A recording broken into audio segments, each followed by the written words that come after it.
Why do I do this?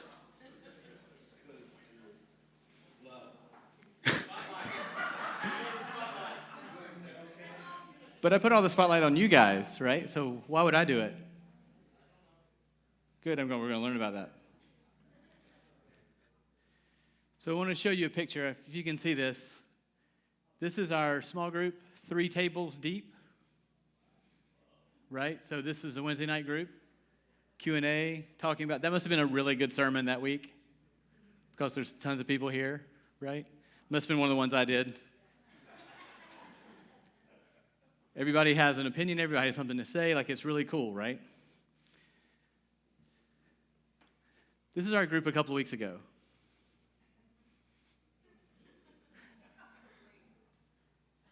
So, must have been a horrible sermon? Or an awesome sermon, nobody had any questions. What's the difference between these two groups? Other than like the number 12 or whatever. Thank you, math person. That's the answer I would have given too, so I'm with you. What's the difference? Okay, more formal? Tell me more.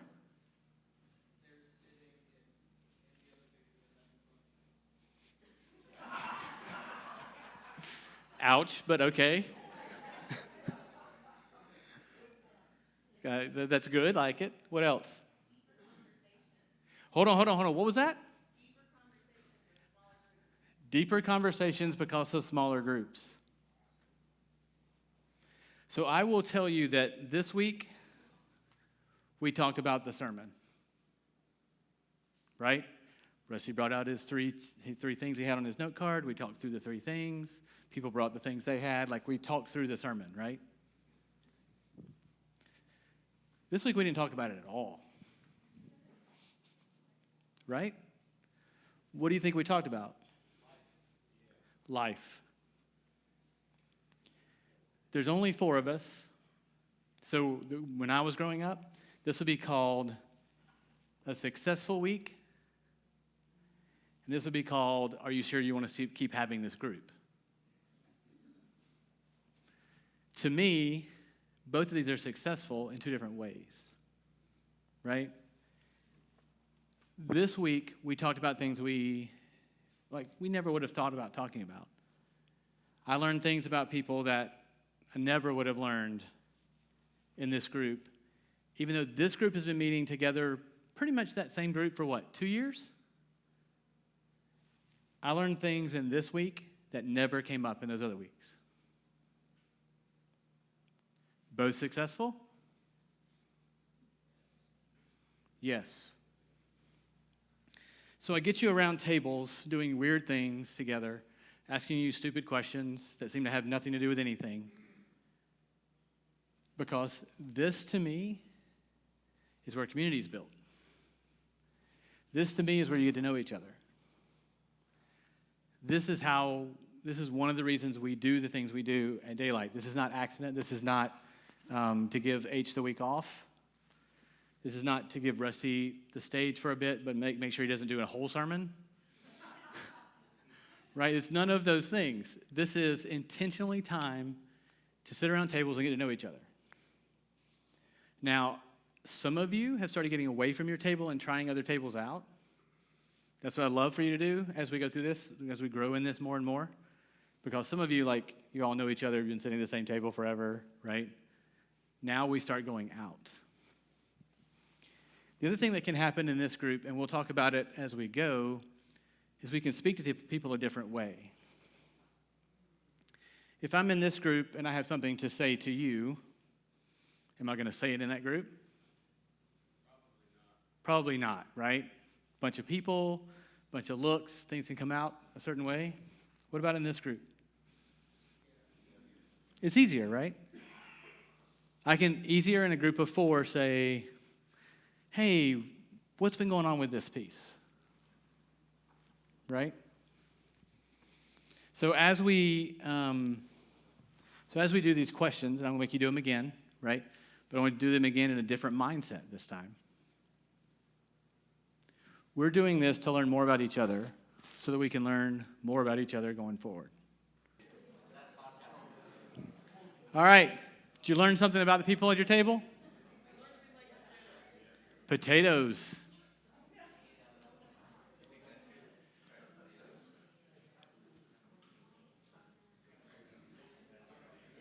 All right. So anybody, let's practice with the mic. So anybody want to tell something about they learned about their table? Right there.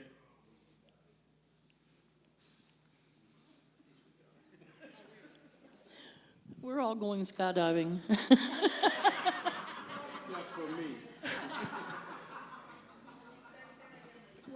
We're all going skydiving. Nice. Skydiving it is. What else? Anybody learn something about their table?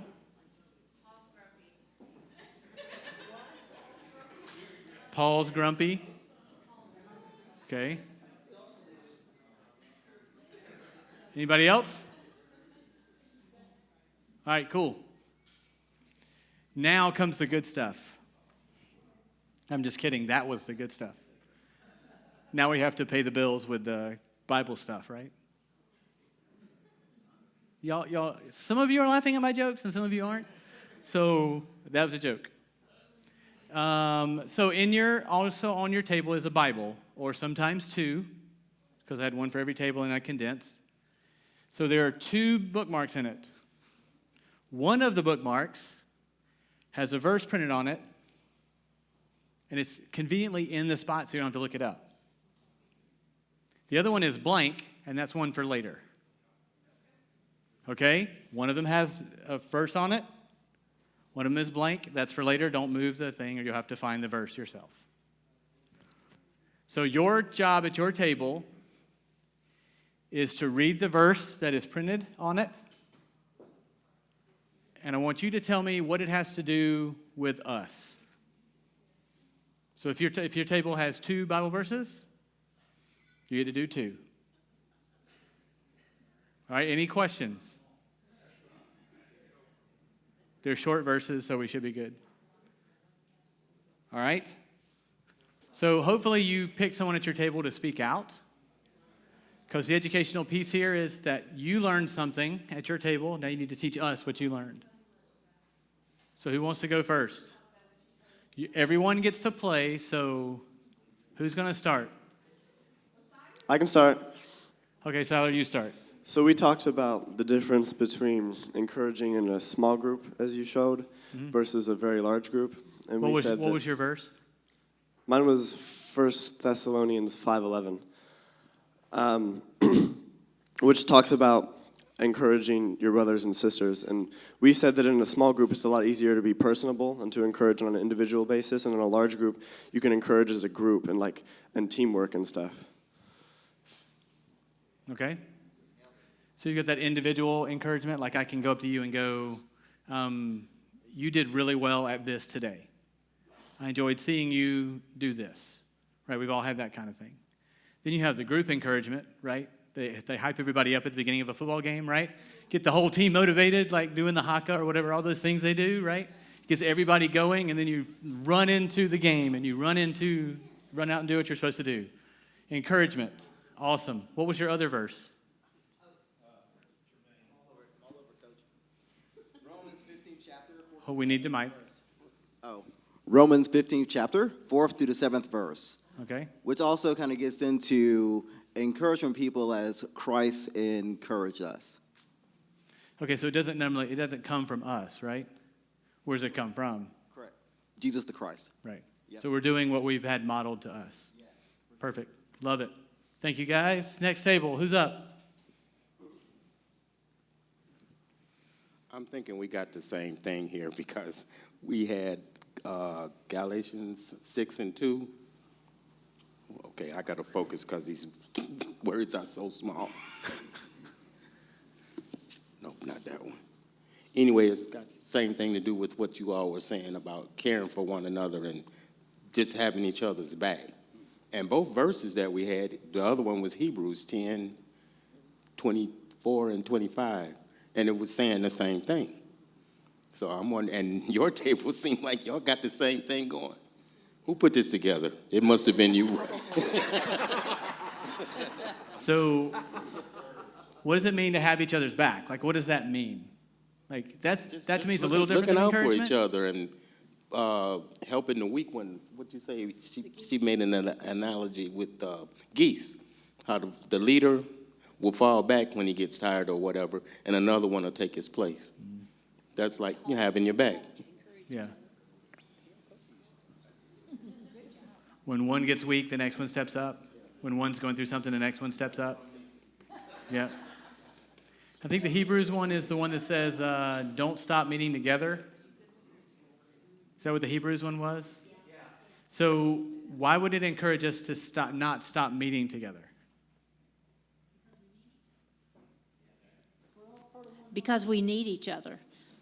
You know, we need each other for encouragement, for support, for help, for, you know, when you're going through a hard time, if you have a family around you that's supporting you and encouraging you and being by your side, then it gives you the strength to move on. Cool. So why do we get together in church? Why do we get together in small groups? Why do we get together in people's houses? Learn more about God and each other through each other, right? So shameless plug for daylight dinners. So one of the things we do is we eat together outside. We randomize the people. You meet different people every time. So if you're not signed up for this and on the list, on the back, there's that little card you fill out. Just put your name on there and say daylight dinners. We'll get you in the next round. All right, who's next? Ernie slowly raised his hand. Ours had, it was Philippians 1, 3, and 4. And it talks about when you pray for people, praying with joy. And we discussed the fact that sometimes when you're praying for someone, it's not easy to pray with joy because you're praying for them to be out of a situation that's tumultuous or they're in some type of physical need.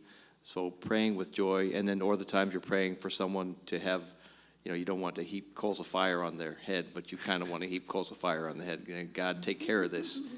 So it's difficult sometimes to pray with, or many times to pray with joy. And then it was mentioned also because the book of Ephesians prior to that, it's a warning for God. Paul was talking to the Philippians saying, hey, you have some stuff coming ahead of you and it's not going to be easy for you. So I got some hard things to tell you. So, yeah, and Paul wrote that letter from jail. Right? The book of joy was written from jail. Right? So, what does it look like to pray for one another? Like, what does that look like practically? I'm staying at your table since it's still your verse. So, what does that look like to pray for one another? What does that look like to,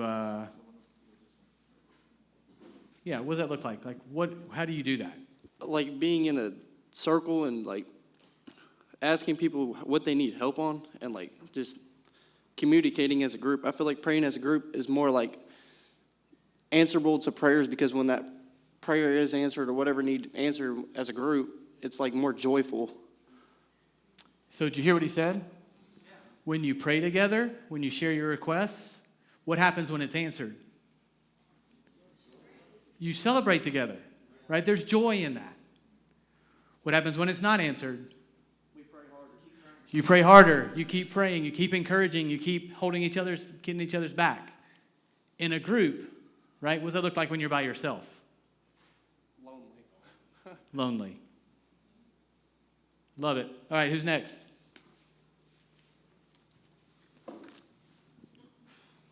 We're making you go to every furthest table away, so. I was waiting for him to be across the room to raise my hand. We started out in Proverbs 12:25 that just talked about anxiety weighing down the heart, but a kind word would cheer it up. And I'd like to publicly say that nobody masters kind words like Mary Jo.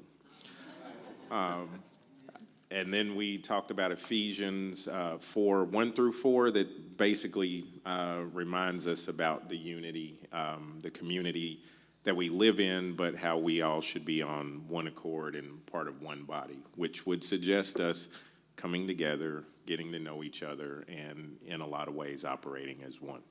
So why is unity important? Because we have to know that we're supported. It's one thing when we tell people, like, we got your back, we understand, and a lot of times it's natural when somebody says, how are you doing, to just say fine and to keep going. But when there is a sense of unity, okay, fine is not suitable for either party, and then you can get deeper and get to know each other better and find better ways to support. When Claire says, you look fine, does that mean I need to go change? Right? Okay. I learned a new word this morning. Party wave. Anybody know what that is?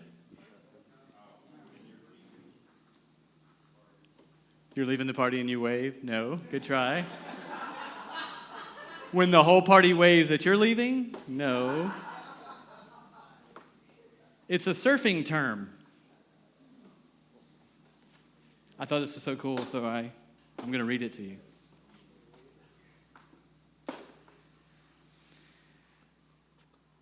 A party wave is a surfing term for a wave shared by multiple surfers riding it simultaneously, combining skill, coordination, and social interaction.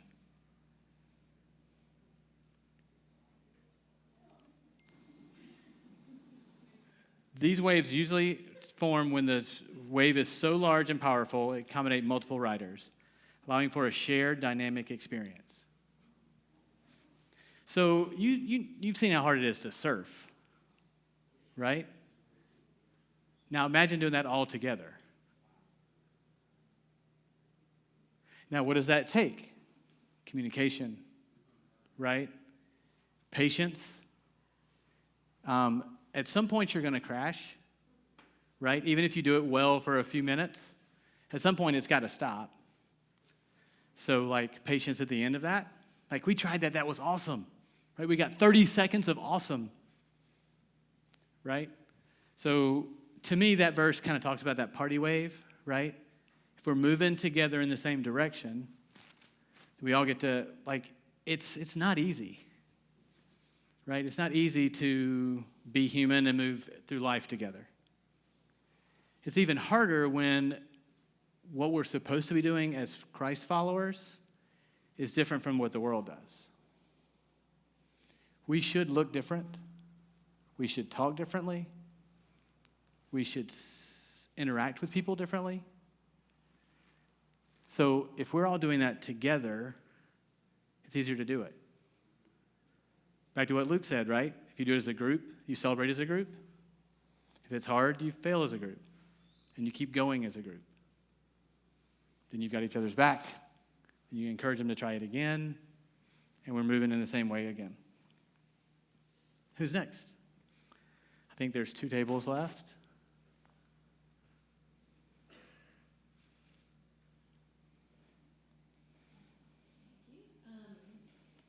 So we had 2. We had Proverbs 27:17 and then 1 Corinthians 12:25-27. The Proverbs verse was that as iron sharpens iron, so one man sharpens another. So we talked about in community, when you have people from different backgrounds and with different opinions, it's that like we make each other better with those different perspectives. Like when you run into conflict or things like that, you come away as a better community member, understanding other people, and as one, I think, become tighter knit. The 1 Corinthians verse is very similar to all the things we've been talking about. It was the like, if one person in the community is up, we're all up. If one's down, we're all down. We grieve together, we rejoice together. So we had a lot of the same sort of discussions about that. So Cool. Yeah. So what's fun about the verse, iron sharpens iron, right? People love throwing that out there. What's happening? Friction. There's sparks, right? We're getting sharper. But that's not an easy thing. One of the verses that one of you had was, let us spur one another on to good works. What's a spur? It's a stick, right? I'm poking you. So part of what we're doing with each other and for each other to make each other better is what? We're sharpening our faith. We're poking on each other. We're creating friction. Sometimes that goes well, right? So I had a conversation with someone this week, and they said, well, I'm doing this. It's like, well, you can do better. You can do more. It was taken well and everything was cool, right? And we moved on. I've also had conversations where you said, you probably shouldn't be doing that anymore. You're like, meh, eye roll, grunt. And again, that's the adults. If we're all moving the same direction, and we're on this party wave going the same direction, if somebody's doing something wrong, it's going to affect all of us. We're all going to just wipe out. If we're in community together and we're trying to follow what Jesus is teaching us, if we're moving this direction and there's someone who's just not doing it, like, we have to say something, right?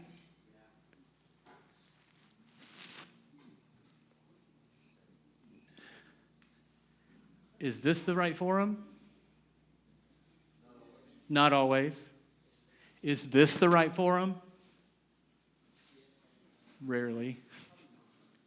Right now, the pastor's going to come up here and say stuff in general, like, y'all need to do this. He's not going to go, you need to do this. Is this appropriate? Could be. I like that, right? Sometimes it's just one-on-one. Right? Yes. Praise in public, chastise in private. Now, there's cool verses that talk about, like, if they don't listen, take somebody else, right? Because, again, we're doing it in community. So, fun verses. The other one you had, awesome, is the body of Christ verse. We all have a part to play. We were talking about that Wednesday at our group. We all have something to bring. We all have a part to play. We all have something we can do. Church is not, the Christian life is not a spectator sport.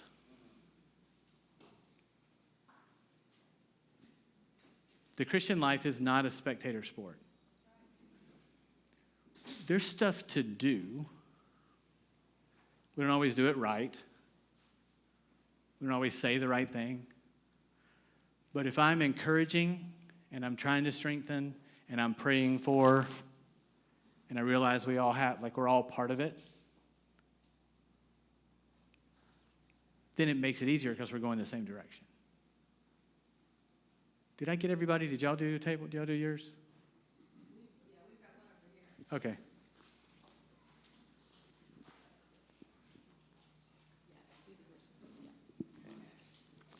We have Ecclesiastes chapter 4, verse 9 through 12. What do people really get for all their hard work? I have seen the burden God has placed on us all. Yet God has made everything beautiful for its own time. He has planted eternity in the human heart, but even so, people cannot see the whole scope of God's work from beginning to end. So, I concluded there is nothing better than to be happy and enjoy ourselves as long as we can.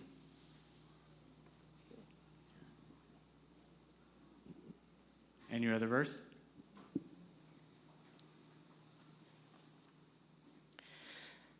Romans 1:11 through 12. I long to see you that I may impact some spiritual gift to make you strong. That is, that you and I may mutually encourage each other's faith. What you got? What does it mean? To encourage one another. Encourage one another. So Paul was coming to visit them and was going to bring them something, right? He was looking forward to come and seeing them so he could be part of them and encourage them together and bring them a gift, bring them the spiritual gifts.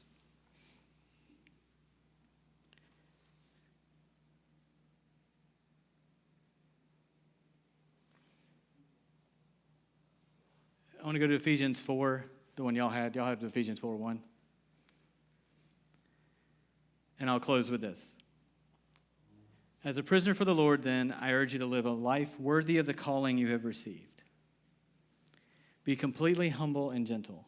Be patient, bearing with one another in love. Make every effort to keep the unity of the Spirit through the bonds of peace. There is one body, one Spirit, just as you were called to one hope when you were called. One Lord, one faith, one baptism, one God and Father of us all, who is over all and through all and in all. There's one God. We're following that God together, and there are times when we're going to do it well and we're going to celebrate together. There are times when we don't do it well, and we're going to work on that together. We've been talking in youth group. We've been reading stories through an individual eye and a collective eye. So the Christian life is about you individually, right? You need to follow Christ. You need to pray. You need to do all those things that we talk about, right?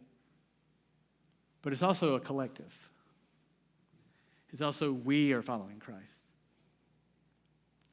And we get to follow him together, and hopefully we hit that party wave and we're all going the right direction and everything's having an awesome time.